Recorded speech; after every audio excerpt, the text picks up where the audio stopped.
Yeah, definitely. But they did go for the Morgana. I think you were right in your point, Vedius. Having Braum against Lucian, Jhin, Nidalee could have been a good strong point, but Caitlyn not winning lane isn't really a Caitlyn. So they've locked the Morgana. They have a winning bot.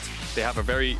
I mean, Caps on the Lucian is going to be so aggressive to Larssen, so I would argue a losing mid in a sense. And top's another fight by the fact that odoamne will have the push. They have a range matchup to a mini matchup. But this draft, I'd say both drafts are even. Rogue definitely outscaling here. But G2 running back what they ran before. Instead of having the Quinn, they've got a tank top, but they have a lot of early game there. And without mid lane pressure, without Jankos being able to access Caps and say, hey buddy, let's run up to top lane, well, it becomes so much more challenging for Jankos to get a gank off because that Gnar can be slippery, and a bot lane with a black shield, it's impossible to play against. It absolutely is. Jankos and Inspired on nearby. This is going to turn into a 2v2 as Caps is just running down Larssen. First blood picked up solo, and now Inspired will be the next target. He's trying to run away. No flash available, and the spear is sidestepped. I mean, literally same place, same time, but at the end of the day... Larssen still the HP, the mana, again, in the Rogue mid laner's favor. So he's going to continue to play forward here, and that's why I'd love to see Mykix get in the area off of the reset. He's going to look for a play around mid.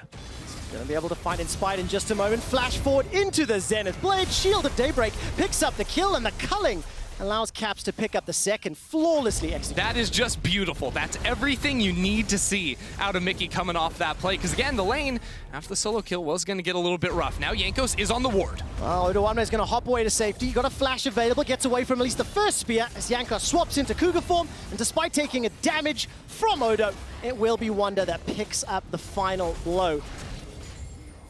I'm a little sad right now. Inspired is still farming up relatively well. Now, he hasn't been able to get involved in the kill as Jankos will pounce over the wall. Zenith Blade manages to get Mykix onto Trymbi, but Jankos cannot and will not use the flash just yet, so Trymbi gets away with his life. In fact, that Rogue are still really close and competitive. Because G2, almost every single proactive move they've made has paid off, you feel like they are just in control. Inspired will not contest the Rift Herald because Larssen was just arriving back in mid lane. Yeah, Jankos is going to be able to get that one. Could contest. You see some support from Caps, but too late. No vision in the river. Yeah. Don't want to step into the darkness. You will see the difference, though, in how these two junglers are approaching it. Like, Jankos is almost trying to invite a fight coming up towards the top side of the map. Here, though, Inspired, he knows he has full prio in bot and in mid lane as well, so it's a very easy secure on that ocean. And this game could be a preview of the finals. This game could be the #1 and #2. I think it is, Trevor. I'll say it right now. Here we go. Mykix goes in. There's fine Larssen this time around. The curtain is called. Defensive flash from Larssen. He manages to escape with the help of the Sand Soldiers, but the fourth shot, and Jankos pouncing into the fray. The stun will catch out Trymbi, and he's trying to root down two. Jankos is able to escape, but he gets put to sleep, and Hans Summer's on the board. The first for Rogue. That's a dash forward for Caps. He manages to take out Trymbi. Now Inspired and Hans Summer running for their lives. G2 are setting up for a dive. It's a big fight there from G2. Jankos is around the tower looking to see what he can find for himself. He's going to end up walking out of this one, but G2... Position is exactly what you wanted to see. This is how G2 like to play the game. They like to pick those fights, like to put pressure all around them, and ideally get advantages through kills. You can see this one happening as Larssen will hold off the Rift Herald for the time being. And this is the first now meaningful goal. Mykix, and then I think we're going to see Wunder get involved a little bit later on, but the fights are going to happen around Caps. Right now, it's the mid lane, but now that that's turning around, Vision's so good at getting into your jungle, and once again, we're seeing them on the hunt towards bot. Mykix doesn't have the Solar Flare available. Trymbi may be forced to flash, gets rooted in place, and the culling just deletes him. I think holding on to that flash a little too long. Trymbi is obliterated, and now G2 will set up for their first Drake of the game. Rumbling goes into the top. Get great use out of the other keystones in this melee versus ranged matchup, and G2 will be able to get the Infernal Drake. So very good stuff from G2, and again, we're going to see this get even worse for Rogue, it feels like. To fall back and push G2 away. See, the thing is, 4 players from G2 are on the way. They have mid lane priority because they've got a duo there. Rogue, Trymbi, and Hans cannot be here. They absolutely cannot. The spear goes out. That's another tag.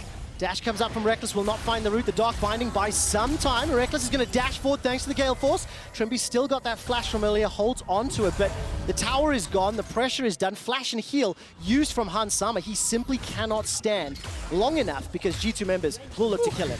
Caps gets a little tickle there and should be relieving that outer turret up, because then Hansama and Trymbi can never find farm again effectively. But I think G2 are just probably going to run this same play back on the top side of the map. You can see, though, domination and trying to push these waves in. Here's the thing, though, is Rogue are responding to this attack so much better than the last time around the bottom lane, because now it's, you know, jungler trading pressure on the opposite side of the map, top laner backing away while they're able to take that turret. I actually really dislike using the Rift Herald in the bottom lane there. It's going to accomplish virtually nothing. It's just going to chunk out this tower, but Rogue are never going to be able to play for the spot lane tower, not for a very, very long time at the very least. And because this Lucian is so turbo-fed against the Leona, all of these going to be good options for the Azir, because Rogue's comp is a lot about keeping range. And, well, they found Jankos. They have indeed. He's going to flash over the wall, get put to sleep. And there's no further follow-up. Dark timing for the snipe and the burn. It's inspired. Push, push, push. Like, Caps is the man of the moment. Yeah. 200 CS, 4 kills. He was able to pick up that solo kill despite junglers being nearby in the laning phase, and has now taken over the game. I think it is very important to call out, though. Well, and once these abilities go down, that give big windows over towards G2. A lot of damage coming down onto Mickey. He's the target, forced to flash away. Does escape with his life. No further follow-up on the side of Rogue, but a couple of ultimates used. Yeah, Rogue also have nasty chain CC, the sleep into a trap, all these things, but G2 just got damaged, man. Caps is out of his mind. Underneath the tower, Caps takes one extra shot, and the damage from Hansama is huge. He's got 2 items completed already, but defending a tower is difficult. Larssen, how crazy is he feeling? He's got no flash available. The Everfrost will buy some time, but look at G2's pathing. Caps going around, looking for the tri-bush. Emperor's Divide, the slide, the glide. Larssen needs to buy some time. Sends out the Sand Soldier, but cannot interrupt Wunder. His ultimate may just about be available. He's got the flash if he needs to get inside the pit. The rest of Rogue, what is the call? Inspired north of the pit, the 3 members of Rogue making their way down. It's so hard. It just has to be a Baron steal here, because Odo has no rage built up. Trymbi not with an ultimate, not in position, but Mickey is low. Odoamne starting to charge up that Gnar bar. Baron is down to 2,000. Inspired looking for it. He flashes forward and he's killed. G2 focus him down. The smite is removed as Mickey loses his life. G2 will be able to pick up the Baron. And now, curtain call, tagging Rogue members as they run away for their lives. Yeah, you can see there, G2 know there's no good way for Rogue to start a fight there outside of a really good binding coming in. It's these single target pick tools. So G2 say, let's go on the Baron. Mickey can sacrifice his life, and they were ready to blemish on G2's record since the LEC began, and that was losing the regular season last summer. Now, that on paper doesn't really mean anything, but if you guys were watching Carlos get interviewed last night by Code Miko, you know that losing anything don't feel too good to G2, so they don't want to let it happen this time around. These two teams tied in the standings, but G2 in a great position to jump out to a undefended first place. Sole control of first is what G2 are pushing into the base for. Baron empowered minions will open up the mid. Like, can Rogue contest G2? We've seen them, you know, just continue to improve and build off of last summer. And the biggest takeaway, I think, for them has been that they can play so many different styles. My question is, do we get to see all those? Today, they weren't able to show it. I mean, the last time they played, it was 50 minutes. Yes, comps and G2 style have to be taken into consideration, but we know that Rogue can do better than they're demonstrating today. And you still have to give them some credit, right? They haven't just fallen over. As Inspired will get obliterated by Jankos. The Solar Flare catches Larssen. The Emperor's Divide does nothing to slow or stop G2. And despite Odo buying some time, the rest of G2 are collapsing, surrounding, and crushing Rogue's hopes. Odo will be the next target as he gets rooted down from a long range. A dash forward from the Gale Force. Another Mickey again! Zenith Blade. Every single tool lands. And G2 Esports are inside the base of Rogue. Mickey showed up to play today, from the early roams to mid to again finding Larssen in these fights over and over and over. G2 are flashing onto Larssen. They're going to finish him off before this game is done. G2 are going to take down Rogue. The uncontested first seed during the regular season. G2 Esports dominate Rogue, turn their attention to Inspired. Will there be some showmanship? It feels like there just might be. That was personal as Inspired picks up a kill onto Jankos, watching his Nexus go down. G2 are your best team.